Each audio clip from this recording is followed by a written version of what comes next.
அண்ணாமலை மண்ணா போற்றி, கண்ணார் முதற்கடலே போற்றி, காவாய் கனகத்திரளே போற்றி, கையிலை மலையானே போற்றி போற்றி. திருச்சிற்றம்பலம்.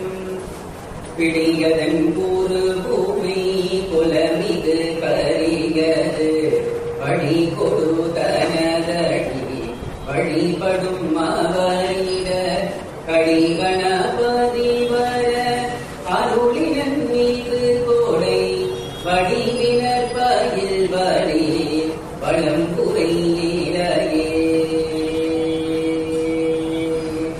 வளம் குறையிலையே. திருச்சிற்றம்பலம். சிவ சிவ என்றில தீவினையாளர், சிவ சிவ என்றில தீவினை மாடும், சிவ சிவ என்றிட தேவருமாறு, சிவ சிவ என்ன சிவகரிதானே.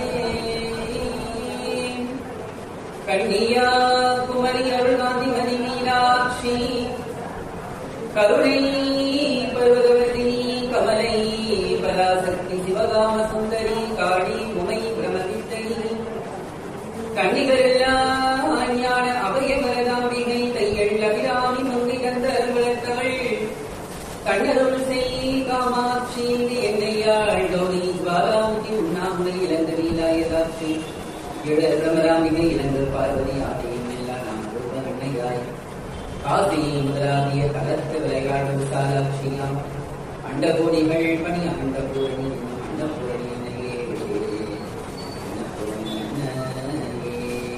ஓம் சக்தி ஓம் சக்தி ஓம் சக்தி ஓம். அகிலாண்ட கோடி பிரம்மாண்ட நாயகியாக விளங்கக்கூடிய அன்னை ஆதிபராசக்தி இந்த கலியுகத்திலே கண்கண்ட தெய்வமாக இருந்து நம்மை எல்லாம் அனுதினமும் தாய் போல காத்து ரட்சித்து வருகின்றார். மாணிக்க வாசகர் சொல்லுவது போல, ஓர் நாமம் ஓர் உருவம் இல்லாருக்கு 1000 திருநாமம் பாடி தெல்லேனும் கொட்டாமோ என்று சொல்லுவது போல, ஆதிபராசக்தி ஓர் இறையாகத்தான் இருக்கிறாள். ஆனால் இந்த பூலோகத்திலே அடியார்களை காக்கும் பொருட்டு அன்னை பல்வேறு தலங்களில் பல்வேறு ரூபங்களில் பல்வேறு நாமங்களில் நம்மை எல்லாம் இருந்து காத்து ரட்சித்து வருகின்றார். அப்படியாக நம்முடைய தொண்டையம் பதியினிலே அதுவும் குறிப்பிடத்தக்க விதமாக நம்முடைய புராணங்கள் முடியக்கூடிய மயிலாபுரி என்கின்றதாகிய அந்த அற்புதமான திருத்தலத்திலே, அதாவது திருமங்கை ஆழ்வாரும் சொல்லுவார், மாமயிலை திரு அள்ளிக்கேணி கண்டேனே என்று அந்த அழகிய சிங்கப்பெருமாளை பாடும் பொழுது அந்த மாமயிலை திருவள்ளிக்கேணி கண்டேனே என்று திருமங்கை ஆழ்வார் பாடுகிறார்.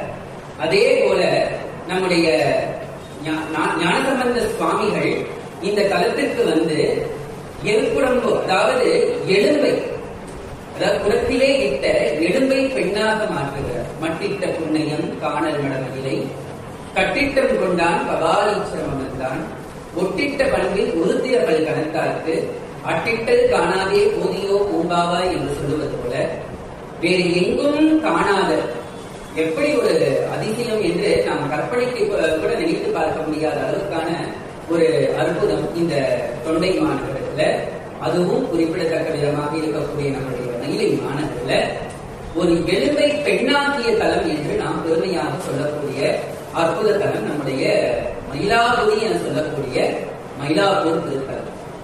இந்த மயிலாப்பூர் திருத்தலத்திற்கு ஏன் திருமயிலை மயிலாப்பூர் என்கின்றதாகிய பெயர் வந்தது என்றால், மயில் ஆர்ப்பு, அதாவது மயில்கள் எல்லாம் ஆர்ப்பரிக்கக்கூடிய இடமாக இருந்ததனால், அதாவது காணமற்றோலை கபாலீஸ்வரம் கண்டான் என்று ஞானசம்பந்த சுவாமிகள் பாடுகிறார். ஏனென்றால் இந்த மயிலாப்பூர் வந்து பாத்தீங்கன்னா நமக்கு கடலை ஒட்டி இருக்கக்கூடிய ஒரு திருத்தலம். அப்ப இந்த கடல் மண்ணுல அதிகமாக வளரக்கூடிய ஒரு மரம் எதுவென்றால் புன்னை மரம். அந்த புன்னை மரமே ஒரு காலத்துல இந்த புன்னை காடாக இருந்தது. ஆகவேதான் ஆதி மூர்த்தமாக இருக்கக்கூடிய இறைவனுக்கு புன்னைவனநாதர் என்று தான் பெயர்.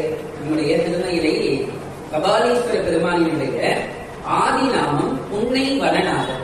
ஏனென்றால் இந்த மயிலாப்பூர்ல பாத்தீங்கன்னா புன்னை மரங்கள் அவ்வளவு நிறைந்திருந்த கான் அமர் சோலை கபாலீஸ்வரர்.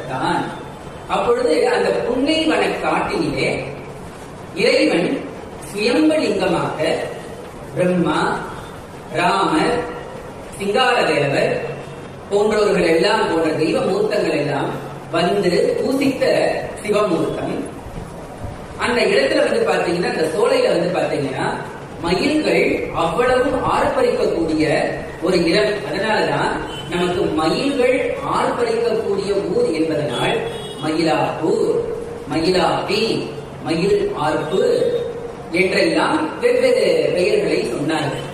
அதே போல புராண பெயர்கள் பாத்தீங்கன்னா சுக்கரபுரி, வேதபுரி, மயிலாபுரி என்றெல்லாம் சொன்னார்கள்.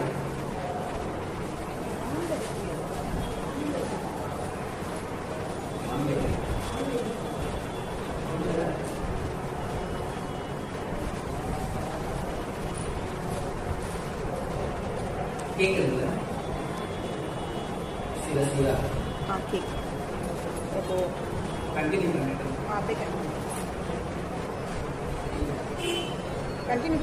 பண்ணிட்டு இல்ல பேசுறது டெலிட் பண்ணா திரும்பி இதுவும் அப்படியே கண்டினியூ பண்ணீங்க. நான் அங்கே பண்ணிட சொல்லுவாங்க, பண்ணிட்டு சொல்லுவாங்க. ஆகவே மயிலாப்பு, சுக்கரபுரி, வேதபுரி என்றெல்லாம் நம்முடைய திருமயிலை தலத்திற்கு வெவ்வேறு நாமங்கள் இருக்கின்றன. சரி, மயில்கள் ஆர்ப்பரித்ததனால் மயிலாப்பூர் என்று நாம சொல்றோம். அப்போ புராண பெயர் பாத்தீங்கன்னா திருமயிலை. அதே போல பாத்தீங்கன்னா நம்முடைய திருமயிலை என்பது வெறும் சைவத்திற்கான தலம் மட்டும் கிடையாது, அது வைணவத்திற்கான தலமும் கூட. அங்கு இருக்கக்கூடிய ஆதிகேசவ பெருமாளினுடைய ஆலயத்திலே இருக்கக்கூடிய தாயாரின் பெயர் மயூரவள்ளி தாயார். என்னது? மயூரவள்ளி. இவைகள் எல்லாமே பாத்தீங்கன்னா அந்த மயிலை குறிக்கக்கூடியதாகிய பெயர்கள். சரி, எப்படி இந்த தலத்திற்கு திருமயிலை என்கின்றதாகிய பெயர் வந்தது என்றால், நமக்கு அந்த புராண கதை சில பேர் கேள்விப்பட்டிருப்பீங்க, சில பேருக்கு தெரியாது. இறைவன் பஞ்சாட்சரத்தினுடைய பொருளையும் அந்த பிரணவத்தினுடைய பொருளையும் உமாதேவிக்கு சொல்லிக் கொண்டிருக்கும் பொழுது அங்கு ஆடக்கூடிய மயில்களின் மீது அன்னைக்கு அந்த பார்வை சென்று சேர்ந்தது. அதாவது நமக்கு அந்த தமிழ் செய்யுள்ள கூட இருக்கு. கருவை கழித்திட்டு பேரின்ப கரியை அழித்திடும் கண்கள் மூன்றுடை பரந்து அன்று கையிலையில் உணர்த்துங்கள் அருகில் சிறக்க தோகை விரித்தாடு வசியமையில் மீது உன் பார்வை சிறிது சேர ஐயன் கொடு கட்டளை ஏற்று பெருகப்புவியில் நண்பருவாய் முறையே பூசித்து பெற்று வருக நண்புற்றும் வளையும் கற்பகாம்பிகையே அருள வருகவே மயிலை கபாலை நட்பு உரையும் வாழ்வே வருக வருகவே என்று பாடுகிறார்கள். அப்ப இதுல இருந்து என்ன தெரிகிறது என்றால், பெருமான் அந்த பிரணவத்தினுடைய பொருளையும் அந்த பஞ்சாட்சரத்தினுடைய பொருளையும் சொல்லிக் கொண்டிருக்கும் பொழுது தேவியினுடைய அந்த எண்ணங்கள் அங்கு ஆடக்கூடிய மயில்களின் மீது விழவே பெருமான் இந்த பூலோகத்திலே சென்று வாழ வேண்டும் என்று கட்டளை இருக்கிறார். அதான் பெருக புவியில் நன்குருவாய் முறையே பூசிக்க வேண்டும் கட்டளையிட்டு, இந்த புவியில் நீ சிவபூஜை செய்ய வேண்டும், சிவபூஜை செய்து மீண்டும் என்னை அடைய வேண்டும் என்று அம்பிகைக்கு பணிக்கிறார். அப்ப பாருங்க, இந்த ஆன்மாக்கள் எல்லாம் உயிர் பொருட்டு, அந்த ஆதி பராசக்தியாக இருக்கக்கூடிய அன்னை உமையம்மை அந்த பார்வதி தேவி பூலோகத்திற்கு வருகிறாள். பூலோகத்திலே இந்த தொண்டை மண்டலத்திலே இன்னைக்கு நாம் மயிலாப்பூர் சொல்லக்கூடிய இந்த திருமயிலை களத்திலே மயிலாகவே வடிவெடுத்து வருகிறார். மயில் அம்பிகையாக வடிவெடுத்து வருகிறார். அவள் வெறும் மயிலம்பிகையாக மட்டுமா வருகிறாள், அவள் சக்தி மயிலாக வருகிறார், தேவ மயிலாக வருகிறார், ஞான மயிலாக வருகிறார், யோக மயிலாக வருகிறார். ஆக இத்தனை மயிலாக அந்த கபாலீஸ்வர பெருமானை, அந்த புன்னை வனநாதர், ஏனென்றால் ஏற்கனவே நான் சொன்னது போல முன்னொரு காலத்திலே, அந்த புராண காலத்திலே இந்த மயிலாப்பூர் என்கின்றதாகிய இந்த தலம் புன்னை மரங்களால் சூழப்பட்ட இடம். அதனாலதான் அங்க இருக்கக்கூடிய இறைவனார் பெயர் புன்னை வனநாதர். இன்னைக்கும் நீங்க கோயிலை சுற்றி வந்தீங்கன்னா, நம்ம கபாலீஸ்வரத்தை சுற்றி வந்தோமே என்றால், அந்த பசுமடத்திற்கு இந்த கோசாலை இருக்கிறது பார்த்தீங்களா, அதுக்கு பக்கத்திலேயே இருக்கக்கூடிய சுவாமியின் பெயர் புன்னை வனநாதர். அவர்தான் ஸ்தலாதிபதி, ஸ்தல மூர்த்தம். அந்த மூர்த்தத்தை நீங்க நல்லா கவனிச்சீங்கன்னா மயில் பூசை செய்வது போல இருக்கும். நாம நினைச்சிட்டு இருக்கோம் மயில், அது மயில் கிடையாது. அந்த தேவ மயிலாக இருக்கக்கூடிய, அந்த ஞான மயிலாக இருக்கக்கூடிய, அந்த யோக மயிலாக இருக்கக்கூடிய அந்த தாய் ஆதிபராசக்தி, அந்த மயில் அம்பிகையாக அந்த உமாதேவி வந்து இந்த தலத்திலே சிவபூஜை செய்கிறாள். அதாவதுங்க, ஒரு ஒரு சிவாலயத்திற்கு ஒரு தனித்துவம் இருக்கு. அப்படின்னா இப்ப வந்து விநாயகர் பூஜை செய்த ஸ்தலம் இருக்கு, முருகப்பெருமான் பூஜை செய்த ஸ்தலம் இருக்கு, மகாவிஷ்ணு சிவபூஜை செய்த ஸ்தலங்கள் உள்ளன. அதே போல பாத்தீங்கன்னா தேவர்கள் 33 கோடி தேவர்கள் வந்து பூஜை செய்த ஸ்தலங்கள் உள்ளன. ரிஷிகள், முனிவர்கள், சித்தர்கள், ஞானிகள், யோகிகள், நாயன்மார்கள், நாயன்மார்கள் பாத்தீங்கன்னா காரைக்கால் அம்மையார், நாவுக்கரசு பெருமான், ஞானசம்பந்த சுவாமிகள், சுந்தரமூர்த்தி சுவாமிகள், இவர்கள் பூஜை பண்ண ஸ்தலம் இருக்கு. அதே போல மாணிக்க வாசக பெருமான் வழிபட்ட ஸ்தலம் இருக்கு. இப்படி நாம சொல்லிக்கொண்டே போகலாம். இப்படியாக ஒருத்தரும் பூஜை செய்த ஸ்தலத்திற்கு ஒரு மகிமை. அதுபோல அம்பிகை பூஜை செய்த ஸ்தலங்கள் எல்லாம் அதிசக்தி வாய்ந்த ஸ்தலங்கள். ஏனென்றால் இவளே பராசக்தி. அந்த பராசக்தியே தன்னை குறுக்கி கொண்டு வந்து சிவபூஜை செய்கிறாள். யாருக்காக சிவபூஜை செய்கிறாள்? எதற்காக சிவபூஜை செய்கிறாள்? இனி வரக்கூடிய காலங்களில் எல்லாம் இந்த ஆன்மாக்கள் வினையின் கூட்டினால் தத்தளிக்கும். அந்த ஆன்மாக்கள் எல்லாம் கடை தேர வேண்டும். அந்த ஆன்மாக்களுக்கு எல்லாம் இப்படித்தான் சிவபூஜையை செய்ய வேண்டும் என்று அம்பிகையே அந்த சிவபூஜையை கற்றுத்தந்தார் என்றால் அவள்தான் முதல் குரு. அதற்கான முதல் ஸ்தலம் எதுவென்றால் நம் கட்சி மாநகரம் என்று சொல்லக்கூடிய அந்த காஞ்சிபுரம். காஞ்சிபுரத்துல அம்பாள் என்ன பண்றார்? அந்த கம்பா நதிக்கரையில அந்த மணலால் சிவலிங்கம் அமைத்து சிவபூஜை செய்கிறார். இப்படித்தான் சிவபூஜை பண்ணணும் அப்படின்ட்டு முதல்ல சிவபூஜையை இப்படிதான் செய்யணும்ட்டு அம்பாள் தான் சொல்லி கொடுக்கிறாங்க. யாரு? அந்த பராசக்தி, அந்த சிவனுடைய பாரியாக இருப்பவள், அந்த சிவனுக்குள்ளேயே சக்தியாக இருப்பவள் தான் முதலில் சிவபூஜை என்றால் இப்படித்தான் செய்ய வேண்டும் என்று கற்றுத்தருகிறாள். அப்பொழுது அந்த காஞ்சி மாநகரிலே கம்பா நதிக்கரையினுடைய ஓரத்திலே அந்த நதியினுடைய மணலை எடுத்து சிவலிங்கம் ஸ்தாபித்து சிவலிங்கம் அமைத்து ஒற்றை மாமரத்தடியிலே ஏகாம்பரம் என்கின்றதாகிய அந்த நாமத்தை இவளே இறைவனுக்கு சூட்டுகிறார், சூட்டி வழிபடுகிறார். அந்த கம்பா நதிக்கரையிலே வெள்ளம் கரை புரண்டு ஓடுகிறது. ஐயோ, மண்ணலிங்கம் கரைஞ்சிருமா இல்லையா? நிச்சயமா கரைஞ்சிடும். ஆனால் இது சாதாரண லிங்கமா? மானிடர்கள் பிடித்து வைத்த லிங்கமா? மானிடர்கள் பிடித்து வைத்த லிங்கத்திற்கே சக்தி உண்டு. ஆமாவா இல்லைங்களா? ஒண்ணு இல்லைங்க, ராமேஸ்வரத்துக்கு போய் பாருங்க, அற்புதமான ஒரு லிங்கம் இருக்கு, வஜ்ரலிங்கம்னு பேரு. கேள்விப்பட்டிருந்தீங்கன்னா எனக்கு பட்டிருக்கீங்களான்னு தெரியல எனக்கு. அந்த ராமநாதர் வந்து ராமரால் பிரதிஷ்டை செய்யப்பட்ட அந்த சீதா பிராட்டியும் ராமனும் மணலால், கடல் மண்ணை குடிக்க முடியாதுங்க. குடிச்சா அது நிக்குமா? நிக்காது. கடல் மண்ணு உதிர்ந்துடும். ஆனால் எத்தனையோ யுகங்கள் தாண்டி ராமநாதர் இன்றும் கடல் மணலாகவே இருக்கிறார் என்றால் எப்பேற்பட்ட சக்தி வாய்ந்தது! அவர்கள் செய்த அந்த சிவபூஜை எப்பேற்பட்ட சக்தி வாய்ந்தது! சரி, ராமர் என்பவர் ஒரு அவதார புருஷன், மகாவிஷ்ணு வழிபட்டவர், சீதாதேவி என்பவள் ஒரு அவதார புருஷினி, மகாலட்சுமி பூமாதேவியினுடைய ஒரு வடிவம் என்றெல்லாம் நாம் சொல்றோம். ஆனால் அந்த கோயிலை சுற்றி வரும் பொழுது அங்க வஜ்ரலிங்கம் ஒன்று இருக்கு. உப்பால் செய்யப்பட்ட லிங்கம் ராமேஸ்வரத்தில். அந்த உப்பு லிங்கத்தை செய்தவர் யார் என்றால் பாஸ்கரராயர், பரமதேவி உபாசகர். என்னது? பரமதேவி உபாசகர், ஸ்ரீவித்யை உபாசகர். அவர் தோல் மேல பாலா திருவர சுந்தரி வந்து அமர்ந்து 600 கோடி யோகினிகளுடைய பெயரை சொன்னார். அப்பேற்பட்ட சக்தி வாய்ந்த ஒரு மகான். அவர் தன்னுடைய சக்தியை நிரூபிப்பதற்காக அந்த வஜ்ரலிங்கத்தை செய்கிறார். நீங்க எத்தனை குடம் தண்ணி ஊற்றுங்க, அந்த உப்பு லிங்கம் கரையவே கரையும். அப்போ ஒரு மானிடர் பிடித்து வைத்த லிங்கத்திற்கே அவ்வளவு சக்தி என்றால் அகில உலகங்களுக்கும் பூத்தவளே புவனம் 14 பூத்த வண்ணம் காத்தவள். புவனம் 14 அவளே படைக்கிறாள், அவளே காக்கிறாள், அவளே ஒடுக்குகிறாள், அவளே மறைக்கிறாள், அவளே அருளுகிறாள். ஆகவே பஞ்ச கிருத்தியங்களை சிவபெருமானோடு இருந்து செய்பவள் அந்த பராசக்தி. அப்ப அந்த பராசக்தி பிடிச்ச லிங்கத்தை அவள் படைச்ச அந்த நீர் அடிச்சுட்டு போயிட முடியுமா? இருந்தாலும் அவளுடைய பக்தியை, அவளுடைய சிவபக்தியை இந்த உலகிற்கு காட்ட வேண்டும் என்று சிவபெருமான் என்ன பண்றாரு? ஒரு திருவிளையாடல் புரிகிறார். அப்பொழுது அம்பாள் என்ன பண்றார்? அந்த லிங்கத்தை ஆலிங்கனம் செய்கிறார், கட்டி அணைக்கிறார். ஐயோ, என்னுடைய சுவாமி கரையாம அவர் இருக்கணும். இன்னைக்கும் பாத்தீங்கன்னா அந்த லிங்கம் பிருத்வி லிங்கம், மண்ணால் செய்யப்பட்ட லிங்கம், தேவியினுடைய அங்கம் பதிந்த லிங்கம். அப்ப கிட்டத்தட்ட பாத்தீங்கன்னா அது அர்த்தநாரீஸ்வர லிங்கம். ஏனென்றால் சுவாமியும் இருக்காரு, அம்பாளினுடைய அந்த திருமார்பகம் பட்ட இடம். அதனாலதான் சுவாமி பெயர் தழுவ குழைந்தனாக, அம்பிகையின் பெயர் தழுவ குழைந்த நாயகி. சுவாமி அப்படி கட்டி பிடிச்சுக்கிறார். இதே போல ஒரு தலம் எங்க இருக்குதுன்னா தக்கோலம். நம்ம வேலம்பாக்கத்தை தாண்டி தக்கோலம், அங்க பாத்தீங்கன்னா சுவாமி தக்கோலநாதராக இருக்கிறார்.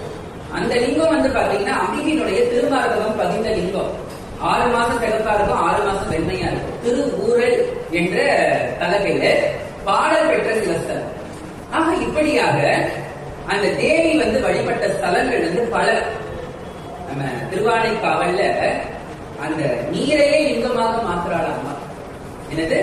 அந்த நீரையே, காவிரி நீரையே அப்புலிங்கமாக மாற்றினார் அந்த அகிலாண்டேஸ்வரர். அப்புலிங்கமாக மாற்றி அங்க சிவபூஜை பண்றார். அதே போல 2 இடத்துல மயில் பூஜை செய்தது. ஒண்ணு உமையவள் மயிலாக பூஜை செய்த இடம், இன்னொன்று மயூரம் என சொல்லக்கூடிய மாயவள், அந்த மயிலாடுதுறைன்னு சொல்ற பாத்தீங்களா, அங்க மயில் பூஜை செய்தது. இங்க மயில் பூஜை செய்தது. அப்போ இந்த இடத்துல இருந்து மயிலாப்பூர்ல பாத்தீங்கன்னா அந்த உமையம்மை மயிலாக சிவபூஜை செய்கிறார். மயிலாக ஆடும் மயிலாய் உருவெடுத்து அன்று இறைவன் திருத்தாள் நாடி அச்சித்த நாயகியாய். எப்படி வராள் அம்பிகை? ஆடும் மயிலாய் உருவெடுத்து. எப்படி வரா? ஆடும் மயிலாய். மயில்னாலே ஆட்டம் தானங்க. இந்த மழை மேகம் அப்படி திரண்டு வரும் பொழுது மயில்கள் ஆடும். மயில்கள் ஆடுகிறது என்றாலே மழை பெய்ய போறதுன்னு அர்த்தம். அது ஒரு சந்தோஷமான காலம். ஆடும் மயிலாய் உருவெடுத்து, அம்பிகை ஆடும் மயிலாய் உருவெடுத்து. நீங்க கேட்கலாம், ஏன் உலகத்துல எத்தனையோ பறவைகள் இருக்கு, சேவல் இருக்கு, என்னென்னவோ பறவைகளுக்கு, விலங்குகள் இருக்கு, அந்த வடிவங்கள்லாம் எடுக்காம ஏன் அம்பிகை மயில் வடிவங்கள் எடுத்தார்? அதற்கு விடை நான் கடைசியில் சொல்றேன். ஆடும் மயிலாய் உருவெடுத்து அன்று இறைவன் திருத்தாள் நாடி அச்சித்த நாயகியாய். இறைவனுடைய திருத்தாளை அர்ச்சிக்கக்கூடிய நாயகியார். யார் அந்த இறைவன்? புன்னைவனனாக. யார் அந்த இறைவன்? புன்னைவனனாக. இன்னைக்கு நாம கபாலீஸ்வரர் என்று நாம சொல்றோம். ஆடும் மயிலாய் உருவெடுத்து அன்று இறைவன் திருத்தாள் நாடி அர்ச்சித்த நாயகியாய். நீ நாமங்களை பாடி உருகி பரவசமாகும். அப்பாங்கு அருள்வார் காடனவே பொழில் சூழ் மயிலாபுரி கற்பனை. பாருங்க, காடனவே பொழில் சூழ், அழகான சோலைகள் சூழ்ந்த பொழில் சூழ் மயிலாபுரி. மயிலாபுரியின் கண் வாழக்கூடிய கற்பகமே, மயிலாபுரியின் கண் வாழக்கூடிய கற்பகமே என்று நம்முடைய அருளாளர்கள் பாடியிருக்கிறார்கள். அப்போ இந்த தலத்துல அந்த தேவி, அந்த ஆதிபராசக்தி, அந்த உமையம்மை மயிலாக சிவபூஜை செய்த ஸ்தலம். ஆகவே சக்தி பூஜித்த ஸ்தலங்களுக்கு சக்தி அதிகம். சக்தி பூஜித்த ஸ்தலங்களுக்கு சக்தி அதிகம். அப்படியாக காஞ்சி காமாட்சி அம்மன் போய் பாருங்க, ஏகாம்பரநாதர் பாருங்க, காமாட்சி அம்மன் பூஜை செய்த ஸ்தலம் எவ்வளவு பிரசித்தி பெற்ற ஸ்தலம். மோட்சபுரிகள்ல ஒண்ணு. நம்ம திருவானைக்காவல் அகிலாண்டேஸ்வரி அப்புலிங்கம். அம்பாள் நீரால் லிங்கத்தை அமைத்து சிவபூஜை செய்தார். அது போல இன்னும் நாம நிறைய சொல்லிக்கிட்டே போகலாம். தக்கோலம். அதே போல இந்த நீடூர்னு ஒரு தலம் இருக்கு. அந்த நீடூர் பக்கத்துல அன்னை காளிகா பரமேஸ்வரி மகா காளியாக சிவபூஜை செய்யறார். அந்த அசுரர்களை வதம் செய்ததினால் வந்த பிரம்மசக்தியை போக்குவதற்காக அம்பிகை அங்க சிவபூஜை செய்கிறார். நீங்க கேட்கலாம், அப்ப எல்லாரும் சிவபூஜை செய்யணுமா? கட்டாயமாக எல்லாரும் சிவபூஜை செய்யணும். ஆன்மாக்கள் எல்லாரும் சிவபூஜை செய்யணும். ஆனா நம்ம இதுல ஒரு தவறான ஒரு செய்தி ஒண்ணு, யாரோ ஒருத்தர் எப்படியோ கொடுத்தி போட்டது இன்னைக்கோ பழுகி பரவி போய் கிடக்கும். எப்படி அந்த ஆகாய தாமரை ஒரு விதையை போட்ட அடுத்த ஒரு வாரத்துல அப்படியே எல்லா நீரையும் மறந்துறது போல ஒரு சின்ன விஷயம் தான். அது நல்ல விஷயமா இருந்தாலும் சரி, கெட்ட விஷயமா இருந்தாலும் சரி, சட்டு படவிடும். நல்ல விஷயத்தை காட்டிலும் கெட்ட விஷயம் சட்டுன்னு பரவிடும். தாமரைக்கு படர்வதை காட்டிலும் ஆகாய தாமரை பரவிடும். ஆகாய தாமரையினால ஏதாவது பயன் உண்டா? இல்ல. அப்ப பாருங்க, அந்த சிவபெருமான் என்றால் கோபக்காரன் சொல்லிட்டாங்க யாரோ ஒருத்தர். அவர் 5 தொழிலும் செய்யறாரு, அதுல ஒரு தொழில் ஒடுக்குது. அதற்காக சுவாமி கோபக்காரரா காலம் முழுக்க ஒரு கோபக்காரர் இருக்கிறார். அப்புறம் எதுக்கு திருமூலர் அன்பே சிவம்னு சொன்னார். அன்பும் சிவமும் 2 என்பார் அறிவிலார், அன்பே சிவமா அவர் 6 அறிகிறார், அன்பே சிவமாய் 6 அறிந்த பின் அன்பே சிவமாய் அமர்ந்திருந்தார். வள்ளலார் இதே என்ன சொல்றாரு? அன்பெனும் பிடியினுள் அகப்படும் அழகே அன்பெனும் குடிக்கும் அரசே, அன்பெனும் வளைப்புள் படும்பரம் பொருளே அன்பெனும் தளத்தவரே, அன்பெனும் கடத்துள் அடங்கிடும் கடலே அன்பு எனும் உயிர் ஒளி அறிவே, அன்பெனும் அணுக்குள் அமைந்த பேருடைய அன்புருவாம் கடற்கிறது. அன்பெனும் பிடி, ஒரு கைப்பிடியில உங்களால மலையை அளக்க முடியும், அடக்க முடியும். அன்பெனும் பிடியினுள் அகப்படும் மலை. நான் இந்த மலையை அளந்துருவேனா அவனை அளக்க முடியாது. ஆனால் நீங்கள் அன்பு காட்டினீர்கள் என்றால் மலையாக இருக்கக்கூடிய அந்த திருவண்ணாமலையில் இருக்கக்கூடிய அண்ணாமலையார் நம்ம கிட்ட நின்றுடுவார். அன்பெனும் பிடியினுள் அகப்படும் மலை, அன்பெனும் குடி புகும் அரசை. அரசன் என்னைக்காவது குடிசைக்கு வருவாரா? ஆனா சிவபெருமான் என சொல்லக்கூடிய இந்த அரசன் நம்முடைய அன்பு எனக்கூடிய குடிசைக்குள் உட்காருவார். அன்பெனும் கடத்தில் அடங்கிடும் கடலை. கடலை எங்கேயாவது கடத்தில் அடக்க முடியுமா? நாம என்ன அகத்தியா கமண்டத்தில் அடக்கிறதுக்கு? ஆனால் பெரும் கடலாக கருணா சாகரமாக இருக்கக்கூடிய கருணை கடலாக இருக்கக்கூடிய சிவபெருமானை அன்பு என கடத்திற்குள் அடைக்கலாம். அந்த கடல் நாம தான், வேற யாருக்கு? அன்பெனும் உயிர் ஒளி அறிவே, அன்பெனும் அணுவுள். அணுவை நம்மளால கண்ட பார்க்க முடியும். பார்க்க முடியுமா? அணுவை நம்மால் பார்க்க முடியாது. ஆனா அந்த அணுவுக்கு பெரிய ஒளியாக இருக்கிறான சிவபெருமான். அப்ப பாருங்க, எல்லாரும் கட்டாயமா சிவபூஜை பண்ணணும்.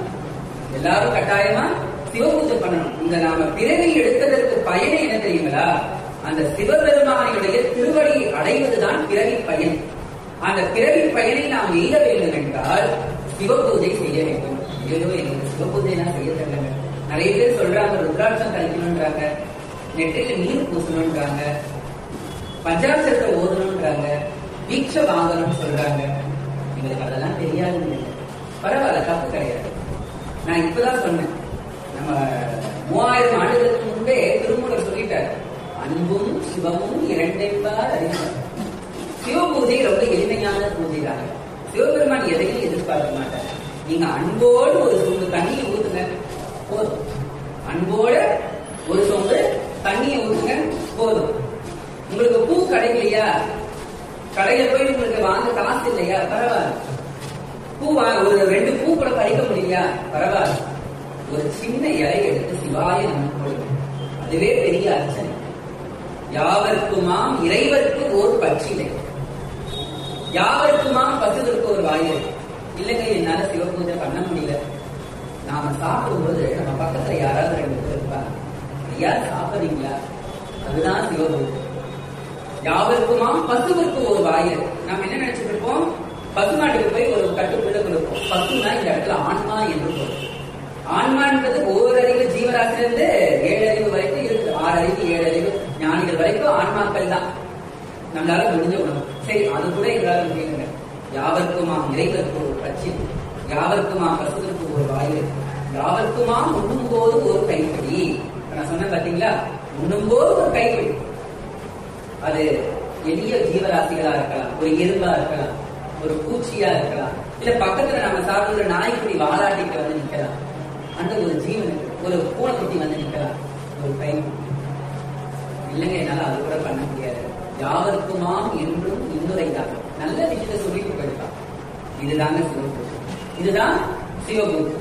வசதி வாய்ப்பு இருக்கா? நேர காலத்துல ஒரு சின்ன லிங்கம் வாங்கிக்கோங்க, தப்பே கிடையாது. ஆத்மார்த்த பூஜை பண்ணுங்க. இந்த ஆத்மார்த்த பூஜைக்கு நேம நிஷ்டை என்பதே கிடையாது. ஒரு சம்பு தண்ணி போதும், ஒரு துளியூண்டு சந்தனம் போதும். நம்மளால ஒரு பொட்டுக்கடலை, ஒரு 2 நாட்டு சக்கரை போட்டு இறைவனுக்கு படைக்க முடியாதா? அன்போட படைச்சா அதை ஏற்றுக்கிறார் சொல்லணும். ஏனென்றால் எளியோருக்கு எளியவன், எளியோருக்கு எளியவன் சிவபெருமான். சிவபூஜை பண்ண பண்ண பண்ண என்ன தெரியுமா? நீங்க கேட்கலாம், என்ன பயன்? சிவபூஜை பண்றதுனால எனக்கு என்ன பயன் அப்படின்னு நீங்க கேட்கலாம். அந்த பயனெல்லாம் நாம ஒரு மணி நேரத்துல தான் சொல்ல முடியாது. அந்த பயனை அனுபவித்தால் மட்டும்தான் தெரியும். மனிதனுக்கு வினை ஓடும். சிவபூஜை பண்ணீங்கன்னா இத்தனை பிறவிகளையும் நாம சேர்த்து வச்சிருக்கோம் பாத்தீங்களா? வினை கூட்டு, சஞ்சீதம், பிராரப்தம், ஆகாமி. இந்த உடல் என்பது ஒரு அழகான உடல் நாம நினைச்சுக்கிட்டு இருக்கோம். ஆகா, நம்ம அழகா இருக்கிறோமே, நம்ம அழகா மேக்கப் போட்டிருக்கிறோமே, நம்ம இப்படி எல்லாம் இருக்கிறோமே. ஆனால் இந்த உடல் என்பது ஒரு அழகா கிடையாது. இது அழிய போகக்கூடிய உடல். இந்த உடல் என்பது ஒரு பைதான். ஓட்டை மாடத்தில் 9 வாசல் என்று நாவுக்கரசர் பாடுறாரு திருவான்மியூர் பதிகத்தில். இது வெறும் ஓட்டை மாடங்க. இது வெறும் வினையை தாங்கி சுமந்து வந்த வெறும் பைதான். என்ன, இந்த பை கொஞ்சம் பேசும், அவ்வளவுதான். இந்த பை காற்றடைத்த பை என்று சித்தர் பாடல் இருக்குது. வெறும் காற்றடைத்த பை. இறைவன் எவ்வளவு பெரிய வல்லாளர் பாருங்க. ஒரு பலூனை ஊதுனோம்னா காத்து அதுல இருக்கும். ஒரு ஓட்டையை ஊசி வச்சு போட்டோம்னா டப்புன்னு உடைச்சிடும். இந்த இடத்துலதான் இறைவன் இருக்கிறான் என்பதை நாம் உணர வேண்டும். இது வெறும் ஒரு பை தான், காற்றடைத்த பை. நம்ம உடலுக்குள்ள காற்று ஓடிக்கொண்டே இருக்குது, உயிராக ஓடிக்கொண்டே இருக்கிறது. ஆமாவா இல்லையா? ஆனா 9 வாசல் இருக்குது, 9 துவாரங்கள் இருக்குது. நீங்க கேட்கலாம், 9 துவாரங்கள் இருக்குது, இந்த காற்று எங்க போகாம எங்க சுத்திக்கிட்டு இருக்குது? அதை சுற்ற வைப்பவன் யார்? ஆமாவா இல்லையா? ஒரு பையே காற்று நிரப்பப்பட்டு அதுல ஒரு ஊசியை குத்துறீங்கன்னா பட்டு வெடிச்சதா இல்லையா? அது பயன் உள்ளதா இல்லையா? பயனற்றதாக ஆகும். ஆனால் இத்தனை துவாரங்கள் இருக்கக்கூடிய இந்த உடல் என்கின்றதாகிய பைக்குள்ள 9 வாசல் இருக்கு, 9 துவாரம் இருக்குன்னா ஏன் இந்த காத்து வெளியே போகணும்? ஏதோ ஒரு சக்தி அந்த உயிரையும் அந்த உடலையும் அந்த ஆன்மாவையும் எங்கோ ஒரு இடத்துல கட்டி போட்டு வச்சிருக்கு பாத்தீங்களா? இந்த இடத்துலதான் மனிதன் இயற்கை முன் தோற்கக்கூடிய இடம். ஆமாவா? மனிதன் இயற்கையிடம் இறைவனிடம் தோற்கக்கூடிய இடம் என்கின்ற இந்த 3 இடம் தான். உயிர், உடல், ஆன்மா. என்னது? உயிர், உடல், ஆன்மா. சரி, அதெல்லாம் விட்டுருவோம். ஏன் அப்படின்னா அம்பாள் சிவபூஜை பண்ணியிருக்காரு. அந்த சிவபூஜையுடைய மேன்மைக்காக தான் இவ்வளவு விஷயம். ஆக நாமும் சிவபூஜை பண்ணணும், அனுதினமும் சிவபூஜை பண்ணணும். நம்மளால முடியலையா? அனுதினமும் பண்ண முடியல, வாரத்துல ஒரு நாள் இல்லையா, மாசத்துல ஒரு நாள். சிவபெருமான் அதெல்லாம் கேட்க மாட்டார். ஆனால் நாம் அன்போடு செய்யக்கூடிய அந்த பூஜை நம்ம படாடோபமா செய்ய வேண்டும்னு அவசியமே கிடையாது. உடம்புடமா பால்லாம் ஊத்த வேண்டாம். அன்போடு சிவாய நம்மன்ட்டு நீங்க ஒரு தண்ணி ஊத்துங்க, அதுதான் பெரிய சிவபூஜை. அடியார்களுக்கு ஒரு கைங்கரியம் பண்ணுங்க, உயிர்களுக்கு அன்னம் விடுங்க, சத்திய தர்மத்தோடு வாழ்வதுதான் சிவபூஜை. என்னது? ஏன்னா நீதியின் வடிவம் தான் சிவபெருமான். என்னது? நீதியின் வடிவம். பேர்பட்ட அந்த சிவபரம்பரை எத்தனையோ பேர் பூஜை பண்ணி வச்சிருக்காங்க. ஆமாவா இல்லைங்க? மகாவிஷ்ணு பூஜை பண்ற, மகாலட்சுமி பூஜை பண்ற. திருநின்றையூர்ல இறைவன் பெயர் மகாலட்சுமி தான். மகாலட்சுமி பூஜை பண்ற அந்த இறைவனை போய் வழிபட்டோம்னா ஹார்ட் ப்ராப்ளம் தான் சரியாயிடும். சூளம் படை சுண்ணப்பொடி சாந்தம் சுடுநீர் என்கிறதாகி அந்த பதிகத்தை பாடணும்னா இருதயம் சம்பந்தப்பட்ட நோய்கள் எல்லாம் விலகும். ஆக இப்படியாக எவ்வளவு பேர் பூஜை பண்ணியிருக்கிறாங்க. முருகர் பூஜை பண்ணியிருக்கிறாரு, விநாயகர் பூஜை பண்ணியிருக்கிறாரு, 33 தேவர்கள் பூஜை பண்ணியிருக்காங்க, தேவ மாதுகள் பூஜை பண்ணியிருக்கிறாங்க, பிரம்மா பூஜை பண்ணியிருக்கிறாரு, சரஸ்வதி தேவி பூஜை பண்ணியிருக்கிறாரு. இப்படியாக அந்த சிவபெருமானை அந்த உமாதேவி, அந்த பார்வதி தேவி மயிலம்பிகையாக பூஜை பண்ண ஸ்தலம் மயிலாப்பூர். அந்த மயிலாப்பூர் என்கிறதாகிய அந்த தலத்திலே அம்பிகை மயில் வடிவிலே மயிலம்பிகையாக இருக்கிறாள். பிறகு அந்த தாய்க்கு ஒரு இறைவன் ஒரு நிலையை கொடுக்கிறான். அந்த நிலைதான் கற்பக வள்ளி அம்மை. இன்னைக்கும் பாத்தீங்கன்னா சகல ஐஸ்வர்யங்களையும் சகல செல்வங்களையும் கொடுக்கக்கூடிய மகாவரா வரப்பிரசாதியாக இருக்கக்கூடிய அம்பிகை அந்த திருமயிலை கற்பகாம்பாள். கற்பகாம்பாளை பத்தி நீங்க எல்லாருமே கேள்விப்பட்டிருப்பீங்க. மயிலாப்பூர்னாலே, சென்னையினாலே முதல்ல மயிலாப்பூர் தான் ஞாபகம் வரும். கடவுள், ஒரு இறைவன், ஒரு கோயில்னாலே முதல்ல நம்ம ஞாபகத்துக்கு வர்றது கபாலீஸ்வரர் கோயில் தான். அந்த இடத்துல சர்வ அலங்கார பூஷிதையாக, என்னது சர்வ அலங்காரம், எப்பவுமே அம்மா சர்வ அலங்காரத்துல இருப்பா. அவளுக்கு அலங்காரத்துக்கு குறையே கிடையாது. ஏன் தெரியுங்களா? அங்க பக்தர்கள் கோடி, அவளுடைய பக்தர்கள் கொடான கோடி பேர் இருக்கிறாங்க. அவளுக்கு செய்யறதுக்கு காத்துக்கிட்டு இருக்கிறாங்க. அம்மாவுக்கு செய்யறதுக்கு பக்தர்கள் காத்துக்கிட்டு இருக்கிறாங்க. கேட்கலாம், அப்படி என்ன அவள் தனித்துவமானவள்? அவளை உணர்ந்தவர்களுக்கு மட்டும்தான் அவளுடைய தனித்துவமான தன்மை நமக்கு தெரியும். இன்னைக்கும் நிதர்சனமான தெய்வம் கற்பகாம்பாள். இன்னைக்கும் நிதர்சனமான தெய்வம். நம்ம கிட்ட பேசுவாளா? நீங்க கேட்கலாம். நிதர்சனம் சொல்றீங்க, நம்ம கிட்ட வந்து பேசுவாளா? நம்ம கண்ணுக்கு தெளிவாளா? கேட்கலாம். எத்தனையோ பேர் வாழ்க்கையில இன்னைக்கும் அற்புதங்களை செய்யக்கூடிய தேவி அந்த கற்பகாம்பாள். நீங்க மயிலாப்பூர்ல வந்து இந்த கற்பகவள்ளியினுடைய கோயிலை சுத்தி சுத்தி வருவாங்க பாருங்க. யார வேணாலும் கேட்டு பாருங்க, உங்க வாழ்க்கையில கற்பகாம்பாள் ஏதாவது அற்புதத்தை நிகழ்த்தியிருக்காளா? எல்லாரும் ஒரு கதையை சொல்லுவாங்க. ஆமா, நிகழ்த்தி இருக்கிறார். அதனாலதான் அவளுடைய திருவடியையே நாங்க பிடிச்சுக்கிட்டு இருக்கோம். அதனாலதான் அவளுடைய திருவடியே நாங்க பிடிச்சுக்கிட்டு இருக்கோம். வேதமே கிடையாது. சைவ வைணவர்கள் யாரா இருந்தாலும் கற்பகாம்பாளை சுத்தி வருவாங்க. கற்பகாம்பாள சுத்தி வருவாங்க. ஐயோ, இவள் வந்து சைவமாச்சு அப்படிலாம் கிடையாது. அவள் தாய் என்றே எல்லாரும் சுத்திட்டு வருவாங்க. இன்னைக்கும் கற்பகாம்பாளை நாம நினைக்கும் பொழுது அவள் ஒரு தெய்வம் என்கின்ற எண்ணமே வராது. ஏனென்றால் அடியவள்லாம் மயிலாப்பூர்லயே பிறந்து வளர்ந்த ஆள். இப்பதான் வேற ஒரு இடத்துல குடிபெயர்ந்து போயிட்டோம்.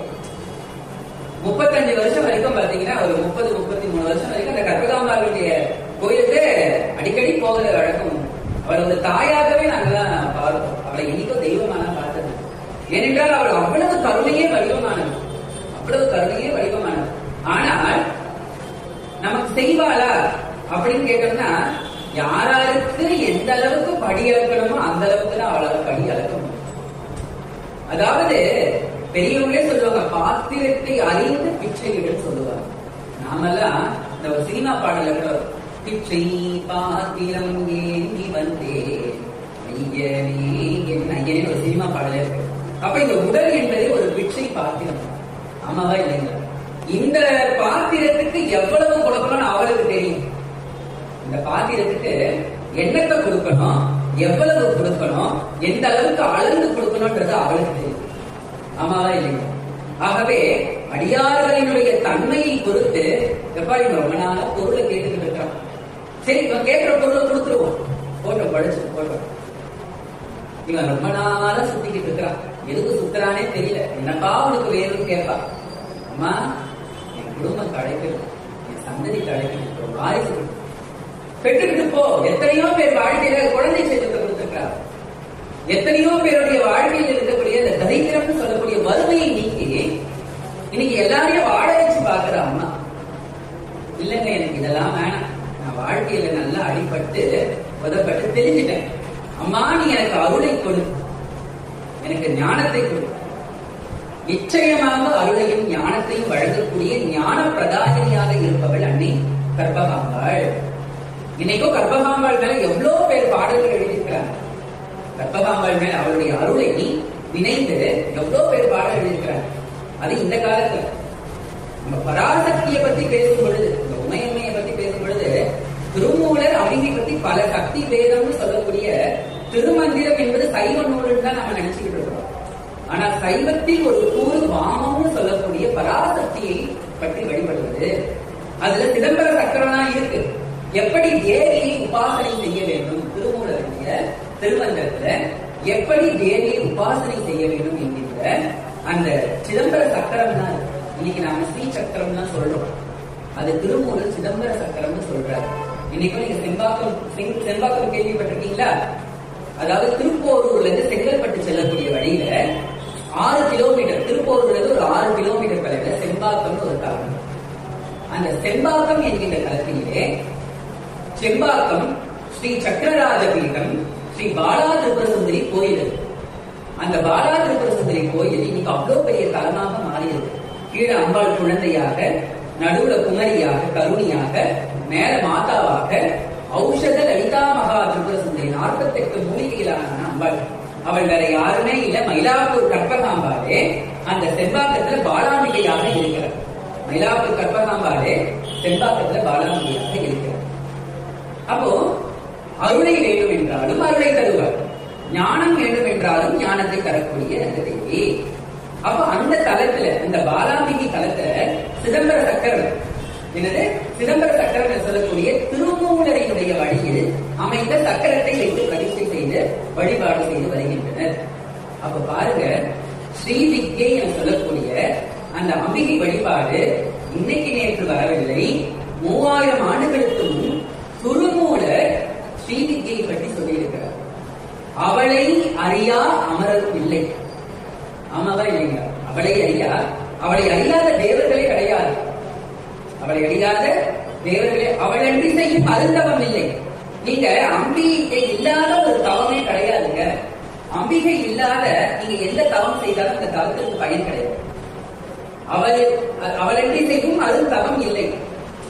அதே போல இன்னொரு இடத்துல சொல்றாரு பாருங்க, ஓங்காரி என்பால் அவள் ஒரு பெண் பெண், நீங்காத பச்சை நிறைத்தை உடையவள், ஆங்காரியாகி ஐயரை பெற்றிட்டு.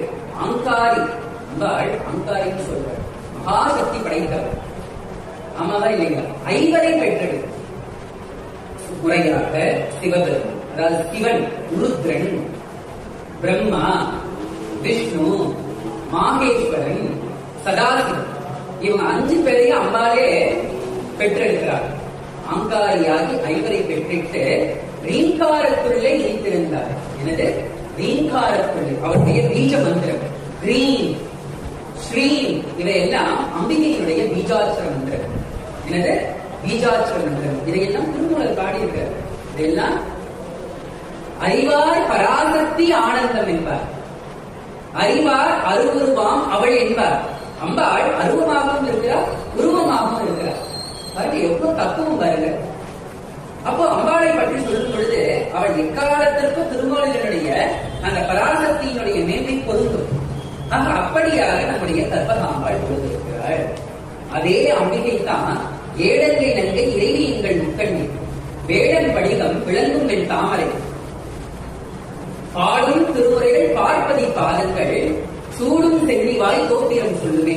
அதே பராசக்தி தான் நமக்கு ஞானத்தை அருளக்கூடிய சரஸ்வதியாகவும் இருக்கிறாள், சாரதையாகவும் இருக்கிறாள், அவளே கற்பகாம்பாளாகவும் இருக்கிறாள், ஞானத்தை அளிக்கக்கூடிய தேவியாக இருக்கிறாள்.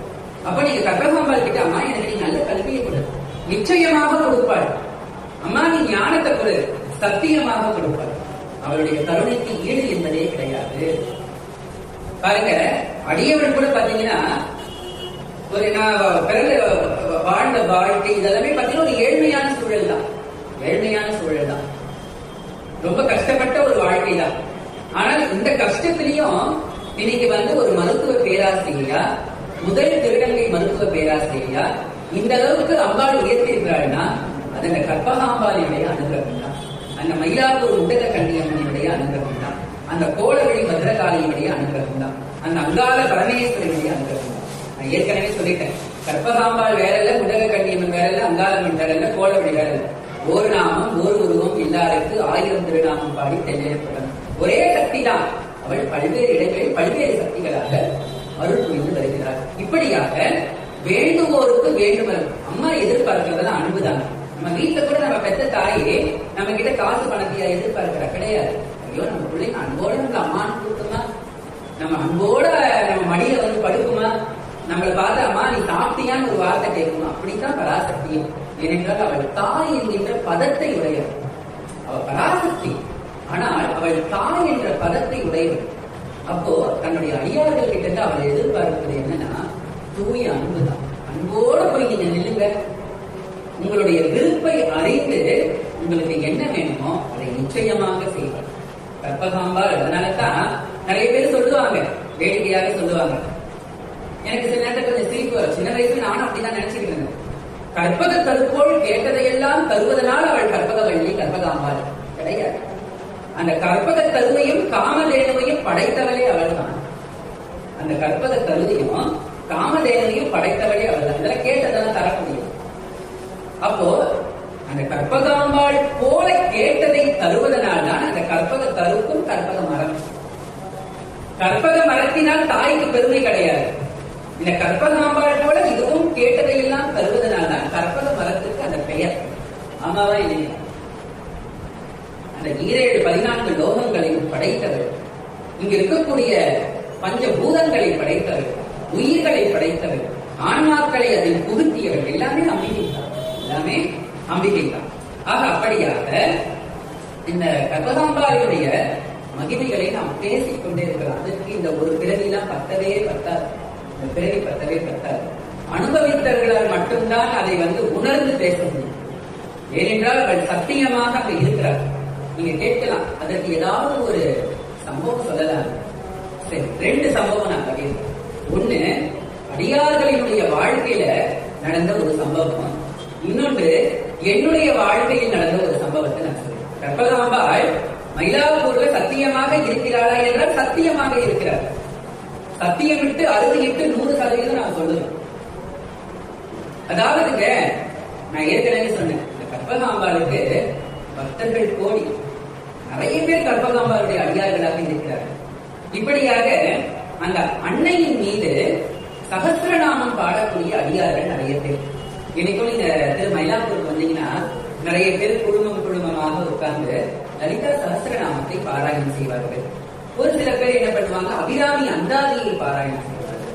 உதிக்கின்ற சிங்கதை உச்சி சிலவன் உணர்வையோ ஸ்ரீமாதா ஸ்ரீ மகாராஜ்ய ஸ்ரீமத் சிம்ஹாசனீஸ்வரி சிதக்னிகுண்ட சம்பூதா தேவகாரிய சமுத்திதா உத்யத் பானு சஹஸ்ராபா சதுர்பாபு சமந்திதா என்று இது 2மே சக்தி நிறைந்து மேன்மை பொருந்தியது. அம்பாள் யாரெல்லாம் லலிதா சஹஸ்ரநாமத்தை பாராயணம் செய்கிறார்களோ, எழுதி வச்சுக்கோங்க, யாரெல்லாம் லலிதா சஹஸ்ரநாமத்தை பாராயணம் செய்கிறார்களோ, யாரெல்லாம் அபிராமி அந்தாதியை பாராயணம் செய்கிறார்களோ, இதோ பெரிய உபாசனை. நீங்க தனியா போய் தீட்சை வாங்கணும்லாம் அவசியமே கிடையாது. பெரிய உபாசனை. அம்பாள் உங்ககிட்ட பேசுவார். ஆனா மாணிக்க வாசகர் சொல்லுவது போல, சொல்லிய பாட்டின் பொருளுணர்ந்து சொல்லுவார் செல்வர் சிவபுரத்தை. பொருளுணர்ந்து சொன்னாதாப்பா நீ அந்த சிவபுரத்துக்கே போக முடியும் என்பது போல ஒவ்வொரு விஷயத்தையும் பூத்தவளே துவனம் 14 பூத்தவண்ணம் காத்தவளைனா அதை வெறும் பாட்டாக மட்டும் படிக்கக்கூடாது. அதனுடைய பொருளையும் அறிந்து நாம படிக்கணும். அப்பதான் அம்பாளை நாம் உணர்வு பூர்வமாக உணர முடியும். அந்த சாறு நமக்குள்ள ஊறும், நம்ம ஆன்மாவோட ஊறும். அப்படியே கண்ணு அப்படியே என்ன சொல்றது, தகும்பும் உள்ளரைக்கும். ஆமாதான் இல்லைங்களா? மாணிக்கவாசகர் கூட சிவபெருமானை பார்க்கும் பொழுது பாடுறாரு இல்லைங்களா, தன்னுடைய உணர்வுகளை வெளிப்படுத்துறாரு இல்லைங்களா திருவாசகத்துல, அது போல. அப்போ நிச்சயமாக தேவியினுடைய தரிசனம் நமக்கு கிடைக்க வேண்டும் என்றால், இந்த கலியுகத்துலதான் தேவியோட தரிசனம் கிடைக்குமான்னு கேட்கக்கூடாது. அதற்கு நாம் தயாராகணும். அதாவது யுகயுகமா தவம் பண்ண ரிஷிகளும் முனிவர்களுக்குமே எட்டாத கனி அத இல்லைங்களா, எட்டாத கனி. ஆனால் தூய அன்பு உடையவர்களுக்கு எங்க திருக்கடையூர்ல அபிராம பட்டருக்கு அந்த சராச்சரங்களையும் அளக்கக்கூடிய அளவுக்கு அம்பிகை உயர்ந்து நின்று அந்த தாடகத்தை வீசி எரிகிறாள். அது நிலவாக மாறியது. இந்த கதையெல்லாம் நாம் பார்க்கிறோம். அப்ப உண்மையான பக்திக்கு நிச்சயமாக அம்பிகை ஓடி வருவாள். இது எல்லாரும் ஐயமில்லை. அதற்கான சான்றுதான் இவைகள் எல்லாம். அந்த சான்று தாங்க. நீங்க கேட்கலாம், இதெல்லாம் நடந்துதான் கேட்கிறவங்க இருக்கிறாங்க. அதற்கான சான்றுதான் இவைகள் எல்லாம். அப்போ இந்த சகஸ்ரநாமத்தையும் அபிராமி அந்தாதியையும் நாம் அனுதினமும் போத வேண்டும். நிச்சயமாக தேவியினுடைய அருள் கிடைக்கும். தேவியினுடைய அருள் கிடைக்கும். அதே போல அதுதான். அப்போ இந்த சகஸ்ரநாமத்தை ஓதக்கூடிய குடும்பங்கள், குறிப்பாக பெண்கள், அப்போ 1950 வாக்குல பாத்தீங்கன்னா ஒரு லலிதா சகஸ்ரநாம மண்டலின்னு சொல்லக்கூடிய ஒரு குழு என்ன பண்றாங்க, தொடர்ந்து அம்பாளுக்கு ஒரு கூட்டு பிரார்த்தனையாக லலிதா சகஸ்ரநாமத்தை தினம் தினம் பாராயணம் செய்கிறார்கள். அந்த குழுவுக்கு பாத்தீங்கன்னா ஒரு செக்ரட்டரி, ஒரு அம்மா, அவங்க பேரு ஆனந்தவல்லி. அவங்களுக்கு ஒரு தலைவி இருக்கிறாங்க, அவங்க பேர் முத்துலட்சுமி. அவங்கள குரு பாட்டின்னு சொல்லுவாங்க. ஏன்னா குருவா இருந்து அவங்களுக்கு சொல்லி தருவாங்க.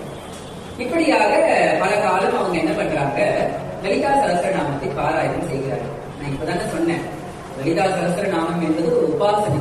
அம்பாள் நம்ம கிட்ட பேசுவோம், அம்பாள் நம்ம கிட்ட பேசுவோம். அப்போ கொஞ்ச காலம் அப்படியே போய்கொண்டே இருக்கிறது. ஒரு 1970ஆம் ஆண்டு அந்த செக்ரட்டரின்னு சொல்லக்கூடிய அந்த ஆனந்தவல்லி, அந்த செயலாளர் சொல்லக்கூடிய அந்த குடும்பத்தினுடைய செயலாளர், அந்த ஆனந்தவல்லின்ற அந்த அம்மாவுடைய கனவுல அம்பாள் காசியில இருக்கக்கூடிய விசாலாட்சிக்கும் காஞ்சிபுரத்துல இருக்கக்கூடிய விசாலாட்சிக்கும் தங்கத்தினாலான காசு மாலை இருக்கு, எனக்கும் ஒரு காசு மாலை செஞ்சு போறியா? ஒரு குழந்தை தாய் கிட்ட, நாம அவளை தாயா நினைச்சு கேட்கிறோம், அவன் நம்ம கிட்ட, நீங்க கேட்கலாம், தெய்வம் இதெல்லாம் கேட்குமா அப்படி அப்படின்னு கேட்கலாம். இதெல்லாமே பாத்தீங்கன்னா ஒரு தான் இருக்கிறேன் என்பதை வெளிக்காட்டுவதற்காக, அதாவது தான் இருக்கிறேன் என்பதை வெளிக்காட்டுவதற்காக. ஏன்னா உலகம் இயங்குறது சுத்தம் அல்லங்க. ஒரு அற்புதம் நிகழனா எப்படி நாம நம்புவோம்? அற்புதம் நிகழனா எப்படி நாம நம்புவோம்? அதுக்காக அம்மா ஏழை கிட்ட கேட்பாளா? இருக்கிறவங்க கிட்ட தான் கேட்பா. ஆமாவா இல்லைங்களா? அதாவது நம்ம திருநீர் சொல்ற அடிக்காம்பிகை கூட பாத்தீங்கன்னா கொலுசு போட்டிருப்பா. ஒரு பெண் அடியாருடைய கணவரை போய் சொல்லி எனக்கு ஒரு கொலுசு வாங்கி போட சொன்ன பிறகு அந்த அம்மா கொலுசு வாங்கி போய் கொடுக்குறாங்களா? அப்ப இருந்து அந்த ஒரு குருக்கள் என்ன சொல்லியிருக்கிறாரு, அம்பாளுக்கு கொலுசு எல்லாம் போட முடியாது. இல்ல அம்பாள் சொல்லியிருக்கிறா உள்ள அது போடுறதுக்கான ஒரு அமைப்பு இருக்கு. அதுக்கப்புறம் தான் அவங்களுக்கே தெரிஞ்சதுக்கு கொலுசு போடுறதுக்கான அமைப்பு. ஆக இப்படியாக அந்த 1970 அந்த ஆனந்தவதின்னு சொல்லக்கூடிய அந்த அம்மையாருடைய கணவனை கற்பகாம்பாள் வந்து கேட்கிறார், எனக்கு ஒரு காசு மாலை செஞ்சு போறேன். அப்ப இந்த விஷயத்த அவங்க குழுவுல சொல்றாங்க. எல்லாருமே வந்து பாத்தீங்கன்னா ரொம்ப பணக்காரங்க கிடையாது. எல்லாருமே ஒரு நடுத்தரத்துல இருக்கிறவங்க, அன்றாட குடும்பத்தை பார்த்து அப்படி குடும்பத்தை நடத்தக்கூடிய பெண்கள் தான். இருந்தாலும் அம்பாள் கிட்ட வந்து இவ்வளவு பக்தியோடு அவர்கள் வந்து இது பண்றாங்க. அப்போ இதுக்கு வந்து ஒரு முயற்சி எடுக்கலாம்னு என்ன பண்றாங்க, அவங்க நிறைய பேர்கிட்ட ஒரு டொனேஷன் மாதிரி கலெக்ட் பண்ணி அம்பாள் கற்பகாம்பாளுக்கு காசு மாலை செய்யலாம் அப்படின்ட்டு. அப்போ ஒரு 1978 அவங்களால செய்ய முடியல. சரி, ஒரு ஆச்சாரியார் கிட்ட பத்தி இதை பத்தி நம்ம சொன்னோம்னா ஒரு அனுகிரகம் கிடைக்கும், ஒரு வழி பிறக்கும் அப்படின்னு சொல்லிட்டு இந்த மண்டலியில இருக்கிறவங்க பெண்கள் எல்லாருமே என்ன பண்றாங்க, காஞ்சிபுரத்துக்கு போறாங்க. அப்போ காஞ்சி மகா பெரியவர் இருந்தார், சந்திரசேகரேந்திர சுவாமிகள். அவரை போய் பார்க்கணும் தான் இவங்க போறாங்க. அவர் உள்ள வர சொன்னார், அந்த சிப்பந்திகள் மூலமா வர சொல்லி உள்ள வர சொன்னார். என்ன, கற்பகாம்பாளுக்கு காசு மாலை செய்யறதுக்காக வந்திருக்கீங்களா? இவங்க சொல்லவே இல்லை. அவர் சொல்லிட்டார், கற்பகாம்பாளுக்கு காசு மாலை செய்ய வந்திருக்கீங்களா? அவதானே உங்ககிட்ட கேட்டா, அவளே அதை நடத்திப்பா, நல்லதே நடக்கும் ஆசீர்வாதம் பண்ணி நினைச்சிருக்கிறார். அவருடைய அருளாளர், ஒரு குருவினுடைய அருளாளர் இவங்க என்ன பண்றாங்க, அந்த 1978 வந்து அந்த இது வந்து காஞ்சி பரமாச்சாரியர் கிட்ட சொல்றாங்க. அப்படியே கொஞ்சம் கொஞ்சமா பொருளை சேர்த்து 1982 காசு மாலையை செய்ய ஆரம்பிக்கிறார்கள். என்ன காசு மாலைனா ஆச்சரியப்படுவீங்க, லலிதா சகஸ்ரநாமம் எத்தனை உள்ளதோ அத்தனை காசுகள், எத்தனை உள்ளதோ அத்தனை காசுகள். ஸ்ரீமாதா, ஸ்ரீமாதாவுக்கு ஒரு காசு. அதன் பின்புறம் பாத்தீங்கன்னா அந்த தலத்தினுடைய அந்த சிம்பிள் எம்பளர்னு சொல்லக்கூடியது மயில் சிவபூஜை செய்வது. இப்படி பாத்தீங்கன்னா ஒரு காசு சகஸ்ரநாமம். ஆமா, சகஸ்ரநாமம் 1000க்கு மேல இருக்கும். ஸ்ரீமாதா ஒரு காசு மாதம். ஸ்ரீ மகாராஜி இன்னைக்கு ஒரு 1/4 கிராம் கூட நம்மளால வாங்க முடியலங்க. நினைச்சு பாருங்க, சகஸ்ரநாம காசு மாலைன்னா எவ்வளவு அவங்க பிரயத்தனம் பண்ணியிருப்பாங்க.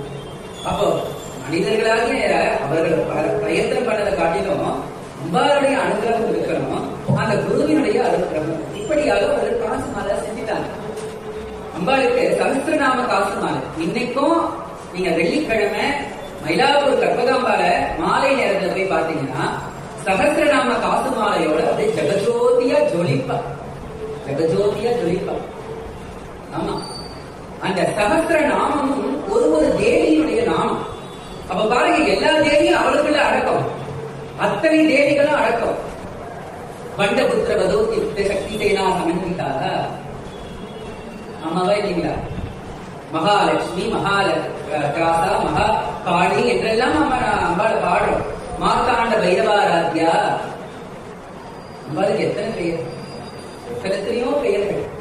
பஞ்சமி, பஞ்சபூதேசி, பஞ்ச சங்கியோபச்சாரன், தண்டநாதா புரஸ்கிருதா என்றெல்லாம் நம்ம சொல்லிக்கிட்டே போகலாம். அவருடைய வர்ணனைய ஒரு நாள்லாம் பத்தாது. இத்தனை நாமங்களையும் காசாக ஆக்கியிருக்காங்கன்னா நினைச்சு பாருங்க, இது ஒரு சாதாரண விஷயமா? ஒரு சாதாரண மனித முயற்சியால் இது நடக்குமா? சாதாரண மனித முயற்சியா? அப்போ அம்பாள் ஒரு சாவியாக நம்மளை பயன்படுத்திக்கிறார், ஒரு கருவியாக நம்மளை பயன்படுத்திக்கிறார். இப்படியாக 1986 காசு மாலை செய்ய முடிக்கப்பட்டது. அப்போ காஞ்சி மகாபெரியவர் என்ன சொல்லியிருக்கிறாரு, கற்பகம் சுவாசினி சங்கம் என்கின்ற ஒரு பெயர் சங்கத்தை ஆரம்பித்து நீங்க சுவாசினி பூஜை நிறைய பண்ணுங்க, பாலா பூஜை நிறைய பண்ணுங்க, அம்பாளுடைய அனுகிரகம் நிறைய கிடைக்கும், நிச்சயமாக இந்த சகஸ்ரநாம காசு மாலை செய்து முடிப்பீர்கள். ஏன் தெரியுங்களா?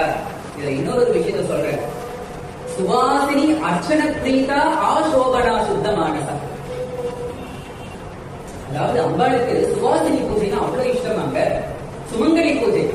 இப்ப நம்ம வீட்டுல தரித்திரம் இருக்கா, நம்ம வீட்டுல வறுமை இருக்கா, நோய் நொடியோட நம்ம வீட்டுல இருக்கா, நம்ம வீட்டுல பரம்பரை சாபம் இருக்கா, கண்ணி சாபம் இருக்கா, பித்ரு சாபம் இருக்கா, திருமண தடை இருக்கா, குழந்தை பாக்கியம் இல்லாம இருக்கா, ஒரு கோயில்ல இந்த நவராத்திரி காலங்கள்ல இல்ல ஒரு ஆடி மாசத்துல இல்ல ஒரு தை வெள்ளியில சுமங்கலி ஒரு 9 சுமங்கலிகளுக்கு தாம்பூலம் கொடுங்க.